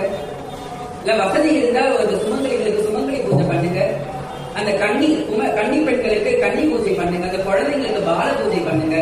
நம்ம வீட்டில் இருக்கக்கூடிய எல்லா தரித்திரம் பரம்பரையாக தொற்றி வரக்கூடிய எனது பரம்பரையாக தொற்றி வரக்கூடிய தோஷங்கள் அனைத்தும் விலகும். ஏன் தெரியுங்களா? சினிமா படத்தை கூட பார்க்கிறோம். அம்பாளுக்கு ரவிக்கு வெட்டி கொடுப்பாங்க. ஏதோ ஒரு வடிவத்தில் அம்பாள் வாங்கி போறதுக்காக நம்ம பார்க்கிறோம். இது நிச்சயமாக நடக்கக்கூடிய உண்மை. நாம மனிதர்களாக நினைக்கக்கூடிய அந்த 9 சுமங்கலிகள் அந்த நேரத்துக்கு அவங்க தெய்வமாக உட்காருவாங்க. எந்த ரூபத்தில் தெய்வம் நமக்கு அனுகிரகம் செய்யும் தெரியாது. ஆகவே அப்படியாக காஞ்சி மகாபெரியவர் என்ன பண்றாரு,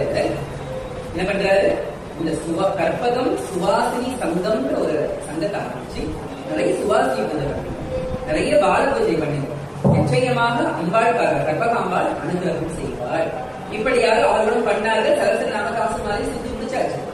1986 தேதியோட சொல்ற மாதிரி அவர்கள் பிப்ரவரி மாதம் 26 தேதி அம்பாளுக்கு காசு மாலையை சமர்ப்பிக்க வேண்டும். 1986 சமர்ப்பிக்க வேண்டும் ஒரு முடிவு பண்ணிட்டாங்க. அப்போ 20/1/86 அந்த சகஸ்ரநாம காசு மாலை செய்த ஆனந்தவல்லி அம்மான்னு சொல்றோம் பார்த்தீங்களா, அவங்க கணவர் திடீர்னு உடல்நிலை குறைவாக சுயநிலையில் இழந்து பக்கவாதம் வந்தது போல கை காலெல்லாம் செயல்படாமல் கோமா ஸ்டேஜ்ல போயிருக்காரு. என்னது இதெல்லாம் நடந்த உண்மை கோமா ஸ்டேஜ்ல போயிருக்காரு. அப்ப யாரா இருந்தாலும் ஒரு மன வருத்தம் இருக்குல்ல, ஐயோ இவ்வளவு ஒரு நல்ல காரியம் பெரிய காரியம் பண்ண போறமே அம்மா, இப்படி என்னுடைய கணவருக்கு இந்த மாதிரி ஆயிடுச்சு, ஏதாவது குற்றம் குறை ஏதாவது இருக்குதா, ஏதாவது நாங்க ஏதாவது தவறு பண்ணியிருக்கோமா, அப்படி எல்லாருக்கும் ஒரு குற்ற உணர்ச்சி ஒரு கஷ்டம் வரும். அவங்க கணவர் கோமா ஸ்டேஜ்ல இருக்கிறாருங்க, இதை அறிந்த அந்த சக பெருமாட்டிகள் அந்த பெண்கள் எல்லாரும் என்ன பண்றாங்க, காஞ்சி மகாபெரியவரை போய் பார்க்கிறாங்க. எங்க உங்க செக்ரட்டரி ஆனந்தவல்லியை காணுமே அப்படின்னு அவரே கேட்கிறார். பயப்பட வேணாம்னு சொல்லுங்க, எல்லாம் நல்லபடியா அம்பாளுக்கு சகஸ்ரநாம காசு மாலை சமர்ப்பிக்கப்படும். அந்த அருளோடு இந்த பெண்கள் எல்லாம் அவங்க கணவரை பார்க்கிறாங்க. அவங்க கணவர் அது வரைக்கும் கோமா ஸ்டேஜ்ல இருக்கிறவரை எழுந்துட்டு தானா நடந்து வீட்டுக்கு வந்திருக்கிறார். இதுதான் அதிசயம். தானா நடந்து வீட்டுக்கு வந்திருக்கிறாருன்னா கற்பகாம்பாள் இல்லைன்னு நம்மளால சொல்ல முடியும். அடியவர்களை கண்ணென காக்கும் தாயானது. இதெல்லாம் சின்ன சின்ன விளையாட்டு. தான் இருக்கிறேன் நீ எதற்கும் அஞ்சாது, நான் இருக்கிறேன் நீ எதற்கும் அஞ்சாது. இந்த திருவிளையாடல்கள் அதற்கு தாங்க நடக்குது. அப்போ இந்த விஷயத்த அவங்க பிப்ரவரி மாதம் 26 தேதி 1986 அம்பாளுக்கு அந்த சகஸ்ரநாம காசு மாலையை காலையில் சாற்றி மாலையில் விழாவில் பெரிய பெரிய ஆளுங்கெல்லாம் வந்திருக்காங்க. விவேகனுக்கோ பெரிய பெரிய ஆளுங்கெல்லாம் அவர்கள் இந்த விஷயத்த இந்த பங்கன் இந்த விழாவை ஆரம்பிக்கும் பொழுது அந்த ஆனந்தவல்லின்ற அந்த அம்மா நடந்த இந்த விஷயத்தை அற்புதத்தை சொல்றாங்கன்னா இதுதான் டாக்குமெண்ட். கற்பகாம்பாள் இருக்காள் என்பதற்கான சாட்சி, கற்பகாம்பாள் இருக்கிறாள் என்பதற்கான ஆதாரம். இன்னைக்கும் பாத்தீங்கன்னா வெள்ளிக்கிழமை வரும் கற்பகாம்பாளுக்கு சகஸ்ரநாம காசு மாலை. அதே போல இந்த பிப்ரவரி 26 என்னைக்கு வருது, அது ஞாயிற்றுக்கிழமை வந்தாலும் அன்னைக்கு காசு மாலை போடுவோம். எந்த கிழமையில வருதோ காசு மாலை போடுவாங்க. அப்ப எதற்கு இதெல்லாம் நான் சொல்றேன்னா, வெள்ளிக்கிழமை போய் கற்பகாம்பாளை பாருங்க. இந்த பூலோகத்துல எங்கெங்கெல்லாம் தாய் இருக்கிறாளோ அந்த எல்லா சக்தியும் அவளுக்குள்ள அடங்கி இருக்கும். ஆமாவா இல்லைங்களா? காஞ்சி மகாபெரியவர் கூட சொல்றாரு. என்ன சொல்றாரு? அதாவது இவ்வளவு விஷயத்துக்கும் காஞ்சி மகாபெரியவர் அனுகிரகம் பண்ணார். அதாவது மகாபெரியவர் சொல்றாரா, காஞ்சியில இருக்கக்கூடிய காமாட்சிக்கோ காசுனாலதான் காசு மாறும். காசியில இருக்கக்கூடிய விசாலாட்சிக்கோ காசுனாலதான் காசு மாறும். மயிலாப்பூர்ல ஒருத்தி இருக்கிறாரே இந்த கற்பகாம்பாள், அவளுக்கு மட்டும்தான் அன்பினால் காசு மாறும். எவ்வளவு பெரிய விஷயம் பாரு. அதாவது கீவா ஜெகநாதன் நீங்க கேள்விப்பட்டிருக்கீங்க, பெரிய எழுத்தாளர். அவருடைய மருமகள்னு நினைக்கிறேன். அவர்கள் ஒரு முறை காஞ்சி மகாபெரியவர் மயிலாப்பூர்ல முகாமிட்டிருக்கும் பொழுது போய் பார்க்கிறாரு. அப்போ காஞ்சி மகாபெரியவர் கேட்கிறாரு, எங்க இருந்து வரேமா அப்படின்னு. மயிலாப்பூர்ல இருந்து தான் வரேன், அபாலீஸ்வரர் போய் பக்கத்துலதான் நம்ம வீடு அப்படின்னு சொல்றாங்க. மயிலாப்பூர்லயா நீ இருக்க? நீ எத்தனையோ ஜென்மம் புண்ணியம் பண்ணிருந்தாதான் மயிலாப்பூர்ல நீ இருக்க முடியும். கற்பகாம்பாளை போய் தினமும் தரிசிக்கிறியான்னு கேட்கிறார். என்னது கற்பகாம்பாளை போய் தினம்? அவள் இந்த கலியுகத்துல கண்கண்ட தெய்வம், நிச்சயமாக உன்னிடம் பேசுவாள், நிச்சயம் உன்னிடம் பேசுவாள் அவள் என்று அந்த பெண்மணிக்கு காஞ்சி மகாபெரியவர் சொல்லியிருக்கிறாருன்னா, காஞ்சி மகாபெரியவர் கூட ஒரு ஞானியை நம்மளால பார்க்க முடியுமா? இந்த நூற்றாண்டு எத்தனையோ ஞானிகள் இருக்கிறாங்க, எவ்வளவு ஞானிகள் இருக்கிறாங்க. உண்மையிலே ரமண மகரிஷி எடுத்துக்கோங்க, பாம்பன் சுவாமி எடுத்துக்கோங்க, நம்முடைய கிருபானந்த வாரியார் எடுத்துக்கோங்க. அந்த ஞானியர்களினுடைய வரிசையிலே நம்முடைய மகா பெரியவரும் இருந்தவர். அவர் சொல்றாருன்னா அவங்க எல்லாம் காமாட்சி கிட்ட நேரடியா பேசுறவங்க. காமாட்சி நேரடியா பேசுவாங்க. அப்ப கற்பகாம்பாள் பேசாமையா இருப்பா? இவ்வளவு பெரிய விஷயத்த அவர் சொல்றாருன்னா, மயிலாப்பூர்ல பிறந்தவங்க எல்லாம் நம்ம கொடுத்து வச்சிருக்கோம், சென்னையில பிறந்தவன் நாம எல்லாம் கொடுத்து வச்சிருக்கோம். ஏன் இந்த தொண்டை மண்டலத்துல பிறந்தவங்க எல்லாரும் கொடுத்து வச்சிருக்கோம். நினைச்சா அம்மாவை வந்து தரிசனம் பண்ணிடலாம் கற்பகாம்பாள். ஏனென்றால் நமக்காக, நமக்கு அனுகிரகம் செய்வதற்காக அவள் எத்தனைத்து காத்து கொண்டிருக்கின்றார். நினைச்சு பாருங்க, எவ்வளவு பெரிய ஒரு அற்புதம். அதாவது புராண காலத்துல எத்தனையோ அற்புதங்கள்லாம் இருக்குது. ஆனால் இந்த நூற்றாண்டுல, இந்த ஒரு 20 வருஷத்துல நான் இந்த காலத்திலயும் நான் இவ்வளவு பெரிய அற்புதத்தை நான் செய்வேன் அப்படின்னு ஒரு தாய் இருக்கிறான்னா அவள் கற்பகாம்பாள் தான். சரிங்க, ஒரு கதையை சொல்லிட்டு உங்க வாழ்க்கையில என்ன நடந்தது அப்படின்னு ஒரு கதையை கேட்கலாம். அடியவள் தீவிர அம்பாள் பக்தை. உங்களுக்கே தெரியும், திருநங்கையினுடைய பிறப்பு என்பது ஒரு பெண் சார்ந்த விஷயங்கள்ல அதிக ஈடுபாடு இருக்கும். அதிலும் குறிப்பாக தேவி வழிபாட்டுல அதிக நாட்டம் இருக்கும். எங்களுக்கு தேவி வழிபாட்டுல அதிக நாட்டம் இருக்கும்.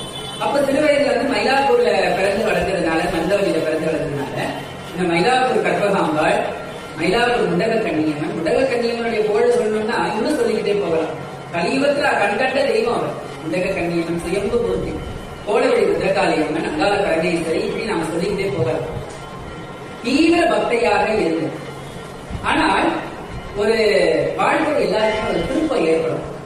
அதாவது அம்பாள் பக்தையா, முருக பக்தையா இருந்தவர்கள் அப்படியே கொஞ்சம் மாறி சிவ பக்தையா மாறியாச்சு. அதுவும் அவனருளாலே அவன் தாழ்வடங்கி, நாம அதுக்கு இது கிடையாது, அவனருளாலே அவன் தாழ்வடங்கி. அப்போ அந்த சிவபெருமானின் மீது நாட்டம் செல்லும் பொழுது இந்த கபாலீஸ்வரர் கோயில்ல ஒரு கடந்த ஒரு 4-5 ஆண்டுகளுக்கு முன்பு தொடர்ந்து உழவார பணி இரவுகள் அங்க செய்வோம்.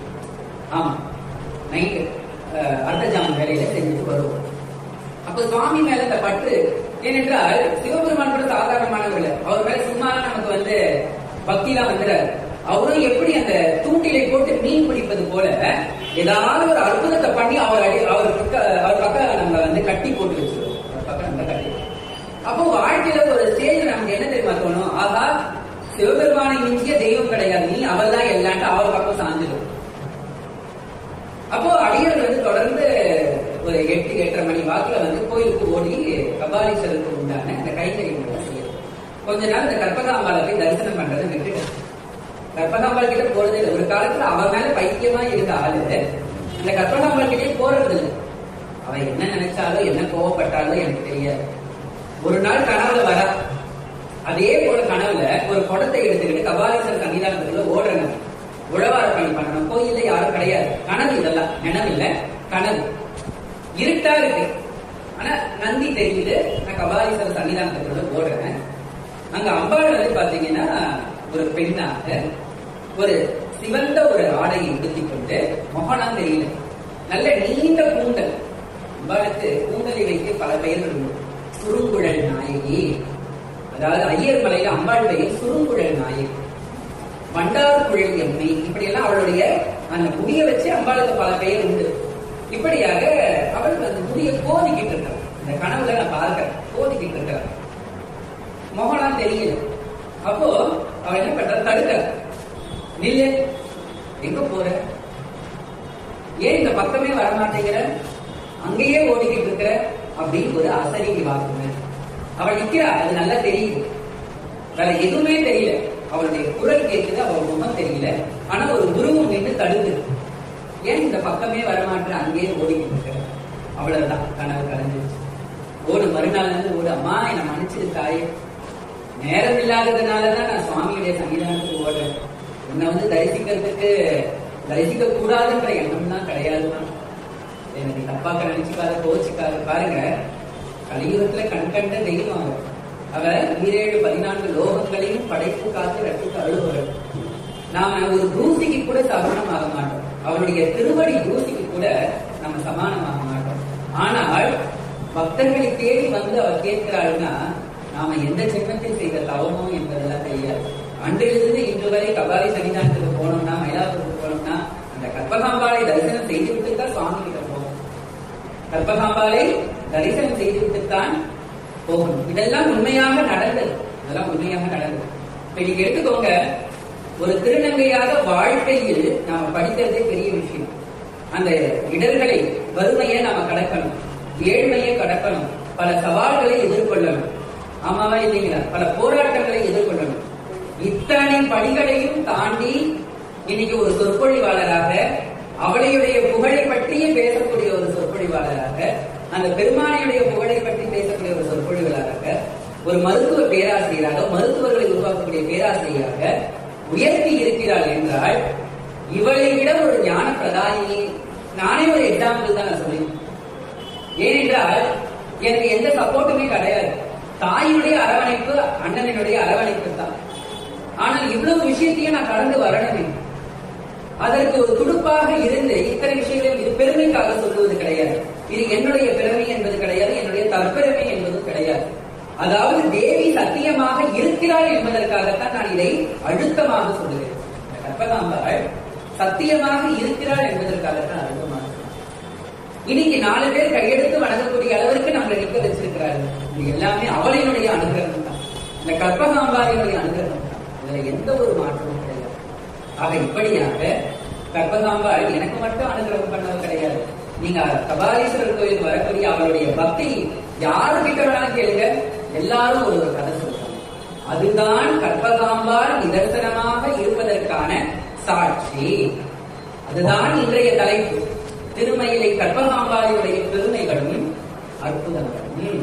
இப்படியாக கற்பகாம்பாள் மீது பல பேர் பல பாடல்கள் பாடியிருக்கிறாங்க. பூரணி மனோன்மணி தயாபரி பராபரி புராதனி தராதரமெலாம் பொற்குடன் நடித்த சிவசக்தி இமவாணி உதவு புத்திரி மகமாயி என்றே சீரணி தமிழ் கவிதை பாடி முறையிடுவது உன் செவிதனில் ஏறவில்லையோ, தேவி என்றால் உமக்கு வகையிலையோ, தீனரட்சகியலையோ, ஆருலகினில் பெற்ற தாயன்றி மக்கள் தம்மை ஆதரிப்பவரால் சொல்லாய், அன்னையே இன்னும் பராமுகம் பண்ணாமல் அடியே நேரட்சி கண்டாய், வேறுவை வளைத்தவள் இடத்தில் வளரமுகமே, விரிகுழல் திருமயிலை வாழ் விரைமலர் குழல் வெள்ளி மறைமலர்பத வெள்ளி விமலே கற்பகவள்ளியே, அத்துவித சித்த பரிசுத்தலிடத்தினில் அழுகிடல் தொலைப்பம் என்றார், ஆசையும் மூவகை பெய் பிடித்து ஆவேசம் ஆட்டுவதை எல்லாமலே,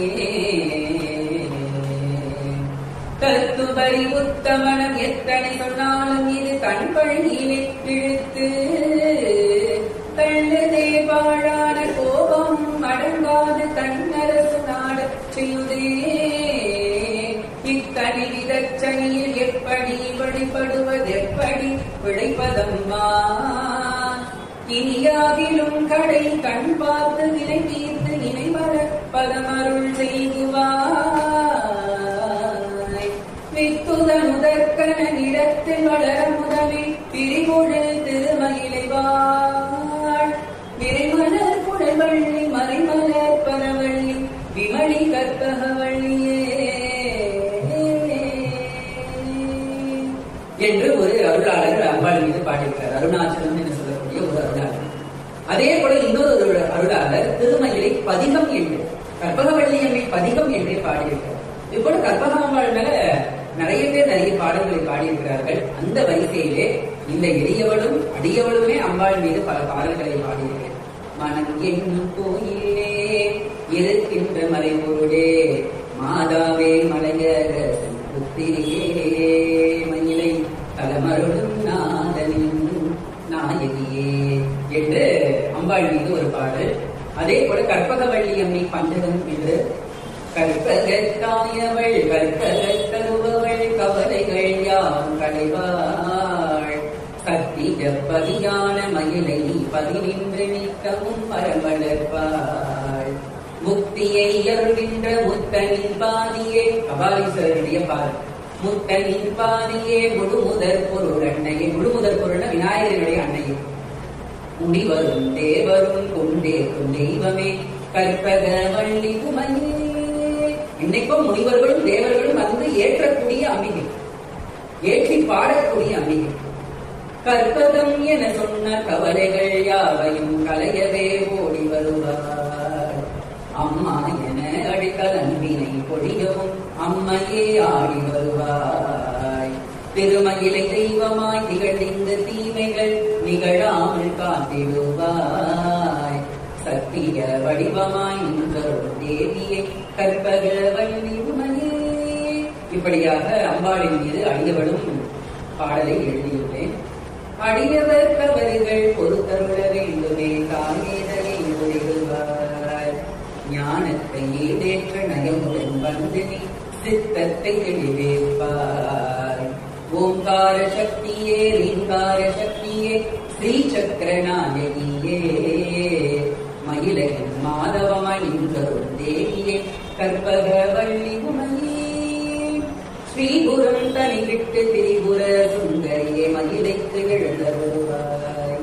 கற்பகவள்ளியாய் வழிவுடனே வந்திங்கு மோட்சத்தை நீ நல்குவாய். காமேசர் பஞ்சனையில் அமர்ந்தருளும் தேவியே கனிவுடனே அருள் புரிவாய். மயிலையின் மன்னனாம் காவாய் கரம் பிடித்த கற்பகவள்ளி உமையே. அடியவர் குறை தீர்த்து அருள் கூறுமுகத்துடனே பாங்குடனே நீ நோக்குவாய். நம்முடைய குறைகளை எல்லாம் தீர்த்து அந்த குறைகளை எல்லாம் கொடுத்து பாங்குடனே நீ நோக்குவாய். இடரெல்லாம் வாராமல் இம்முகத்துடன் வந்து அருட்கோலம் நீ காட்டுவாய். இம்மையும் போதுமே மறுமையும் தாராமல் நீ திருவடி தந்தருள்வாய். பெண்ணோர் பாகம் அவள் சிவவுமையால் பாடிய இந்த பஞ்சகத்தை நீ இருப்பார். இது அம்பாலே கொடுத்த வார்த்தை. ஆகவே அவளே ஞான பிரதாயினியாக இந்த பாடல் எழுதுனதுல ஒரு சுவாரஸ்யம். கொரோனா பீரியட்ல அப்ப தினந்தோறும் சிவ பூஜை செய்து அம்பாலை நினைச்சிட்டு இருக்கக்கூடிய இந்த காலகட்டத்துல ஒரு நாள் பூஜை பண்ணிட்டு வந்து உட்கார்ந்ததுதான். அது என்னமோ தெரியல, ஒரு நமக்குள்ள இருந்த ஒரு சக்தியா என்னன்னு தெரியல. வெறும் 10 நிமிஷத்துல எழுதின பாடல். வெறும் 10 நிமிஷத்துல. அடியவளுக்கு வந்து இலக்கிய பின்னணி கிடையாது, தமிழ் புலமை என்பது கிடையாது, எதுவுமே எனக்கு பின்னணி கிடையாது. என்னுடைய வாழ்க்கை பூஜ்யத்திலிருந்து தான் ஆரம்பிச்சது. ஆனா இந்த அளவுக்கு பாடலை எழுத வைத்தது யார் என்றால் அந்த கற்பகவள்ளியினுடைய அருள் சக்தி தான். ஆகவே அவளே கல்வியாகவும் இருக்கிறார், அவளே ஞானமாகவும் இருக்கிறார், அவளே செல்வமாகவும் இருக்கிறார், அவளே வீரமாகவும் இருக்கிறார், அவளே எல்லாமாகவும் இருக்கக்கூடிய ஆதி பராசக்தியாக இருக்கிறார் என்று சொல்லி இந்த அற்புதமான இந்த சரத் நவராத்திரி, ஞானத்தை அருளக்கூடிய நவராத்திரி. இந்த நவராத்திரி காலம் ஞானத்தை அருளக்கூடிய நவராத்திரி. இந்த காலத்துல அந்த ஞானமே வடிவமாக இருக்கக்கூடிய அந்த கற்பகவள்ளி அம்மையினுடைய புகழை பாடியது அது அவளுடைய பேரருள் என்று தான் சொல்லுவேன். அடியவருடைய பெரும் தவ பயன் என்று சொல்லி இந்த வாய்ப்பை அளித்த இந்த சைவ சமய பக்த ஜன சபைகளுக்கு அடியவருடைய மனமார்ந்த வணக்கங்களையும் நன்றிகளையும் தெரிவித்துக் கொள்கின்றேன்.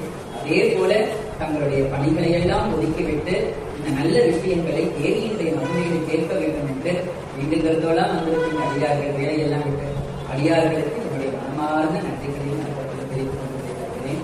வான்முகில் வழாது பெய்க மணிவளம் சுரக்க மன்னன் பொன்முறைய செய்க குறைவிலா வாழ்க நான் மறை அறங்கள் பூங்க நற்றவம் வேண்டி மண்க மேன்மை பொருள் சைவ நீதி விளங்குக உலகம் எல்லாம் மேன்மை பொருள் சைவ நீதி விளங்குக உலகம் எல்லாம் பதவி பதவி அன்பே சிவம் அன்பே